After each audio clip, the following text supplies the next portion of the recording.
반갑습니다. 오늘도 새벽 돌베개에 나오신 모든 성도님들을 주님의 이름으로 환영합니다.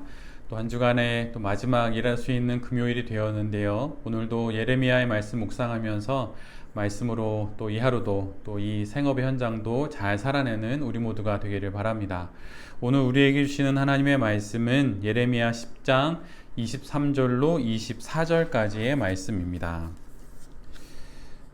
주님, 사람이 자기 운명의 주인이 아니라는 것을 제가 이제 깨달았습니다. 아무도 자기 생명을 조종하지 못한다는 것도 제가 이제 알았습니다.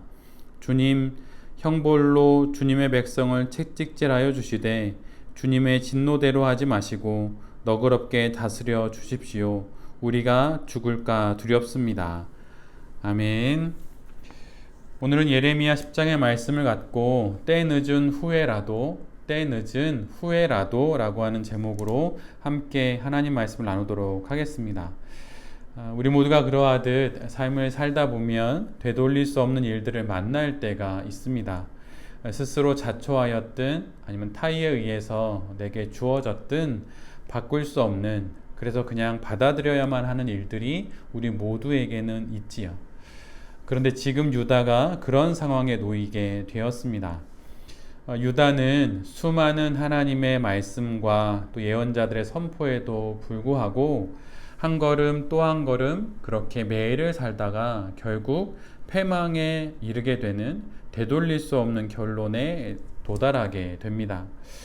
이제 하나님의 심판이 곧 바벨론을 통해 들이닥칠 것입니다.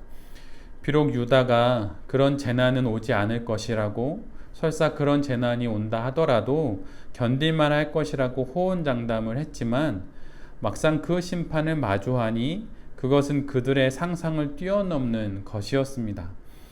어리석은 선택이 결국 되돌릴 수 없는 결론이 되어 유다에게 오게 된 것이지요.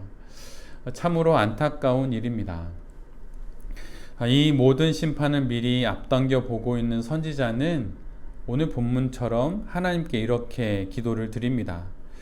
주님, 사람이 자기 운명의 주인이 아니라는 것을 제가 이제 깨달았습니다. 아무도 자기 생명을 조종하지 못한다는 것도 제가 이제 알았습니다.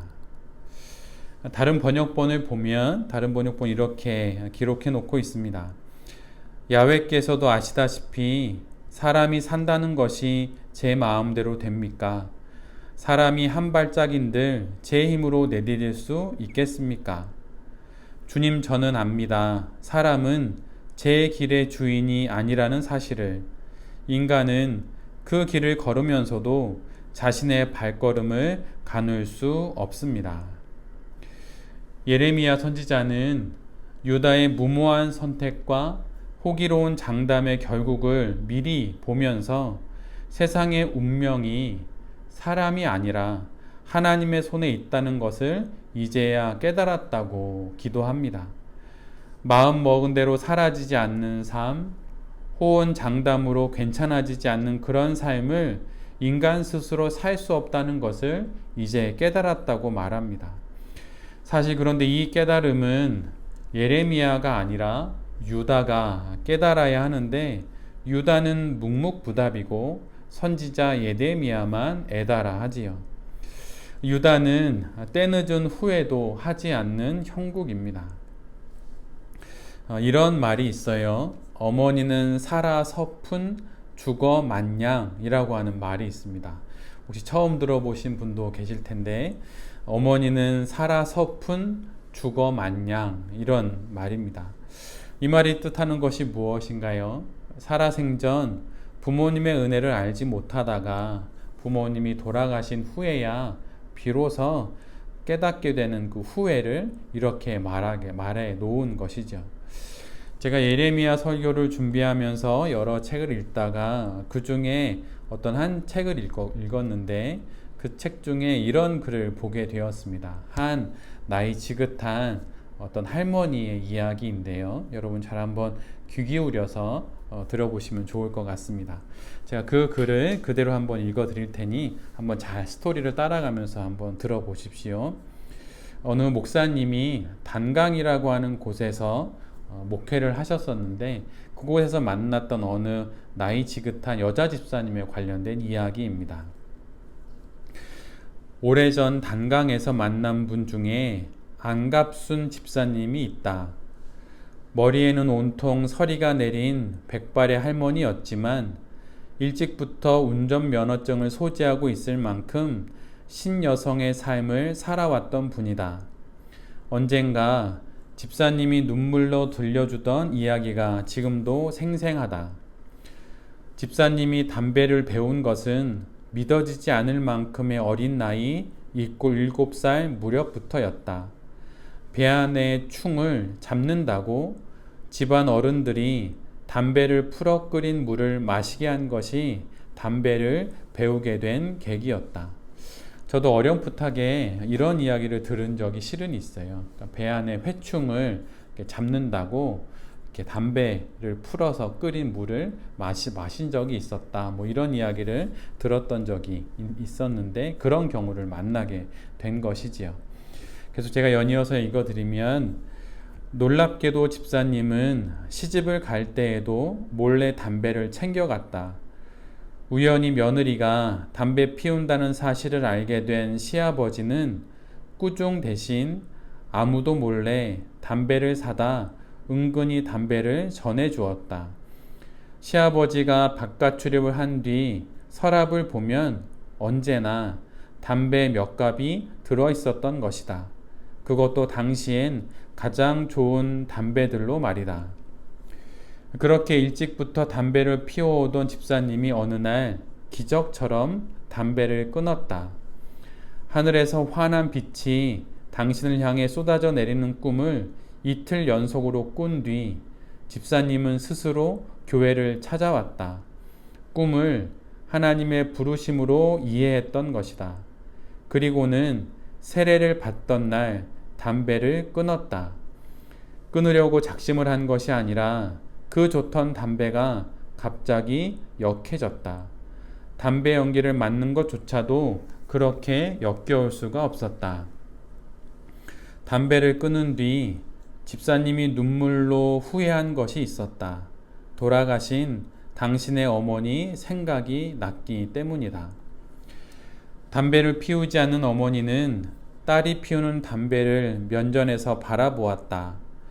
딸이 내뿜는 담배 연기를 덩달아 마신 것은 당연지사. 그런데 그때만 해도 딸은 몰랐던 것이다. 담배를 피우지 않는 사람에게 담배 냄새가 얼마나 역한 것인지를 말이다. 어머니는 그동안 싫단 말 한 번 안 하시고 그 견디기 힘든 순간을 참으며 보냈다는 것을 집사님은 담배를 끊고서야 뒤늦게 깨달았던 것이다. 어머니가 돌아가시도록 짐작조차 못했던 어머니의 마음을 백발의 할머니가 되어서야 딸은 뒤늦게 눈물로 후회하며 알게 된 것이었다. 예레미야에 관련된 책에 오늘의 이 이야기가 나왔습니다. 후회할 일이 그렇게 이 어머님에게, 나이 드신 분에게 있었던 것이죠. 후회할 일을 하지 않으면 참으로 좋겠지만 우리 모두도 이 집사님처럼 후회를 하며 삽니다. 알든 모르든 그렇게 우리는 후회하며 살지요.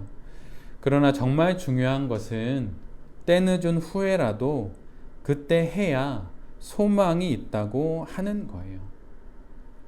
지금 유다에게 필요한 것은 때늦은 후회라도 하는 것입니다. 그리고 지금 우리에게도 이런 때늦은 후회라도 필요하다면 해야 하는 것이죠. 그래야 소망이 있기 때문입니다.